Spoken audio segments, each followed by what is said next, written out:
CJ Roy ಮೂಲತಃ ಕೇರಳದವರು. Confident group ಅನ್ನ ಸ್ಥಾಪನೆ ಮಾಡಿ ದೊಡ್ಡ ಉದ್ಯಮ ಸಾಮ್ರಾಜ್ಯವನ್ನೇ ಕಟ್ಟಿದಂತಹ ಛಲಗಾರ. ಆದರೆ ಐಟಿ ಅಧಿಕಾರಿಗಳ ದಾಳಿಯ ವೇಳೆ ತಮ್ಮದೇ ಪಿಸ್ತೂಲ್ನಿಂದ ಗುಂಡು ಹಾರಿಸಿಕೊಂಡು ಆತ್ಮಹತ್ಯೆಗೆ ಶರಣಾಗ್ತಾರೆ. ಇನ್ನು ಸಿಜೆ ರಾಯ್ ಅವರ ಆತ್ಮಹತ್ಯೆ ಇಡೀ ಉದ್ಯಮ ಲೋಕವನ್ನೇ ಶೇಕ್ ಮಾಡಿದೆ. ಅವರ ಅಗಲಿಕೆಗೆ ಅವರ ಅತ್ಯಾಪ್ತರು ಕಂಬನಿಯನ್ನ ಮಿಡಿದಿದ್ದಾರೆ.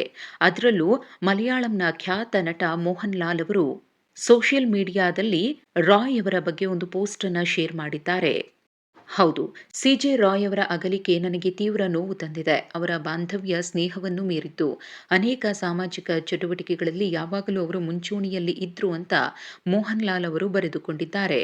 ಇನ್ನು ಈ ದುಃಖದ ಸಮಯದಲ್ಲಿ ನಾನು ಅವರ ಕುಟುಂಬದ ಜೊತೆ ನಿಲ್ತೇನೆ. ನಮ್ಮ ಸಂಬಂಧ ಸ್ನೇಹಕ್ಕಿಂತ ಹತ್ತಿರವಾಗಿತ್ತು. ಅವರನ್ನ ಯಾವಾಗಲೂ ಮರೆಯಲು ಸಾಧ್ಯವಿಲ್ಲ ಅಂತ ಮೋಹನ್ ಲಾಲ್ ಪೋಸ್ಟ್ ಮಾಡಿದ್ದಾರೆ.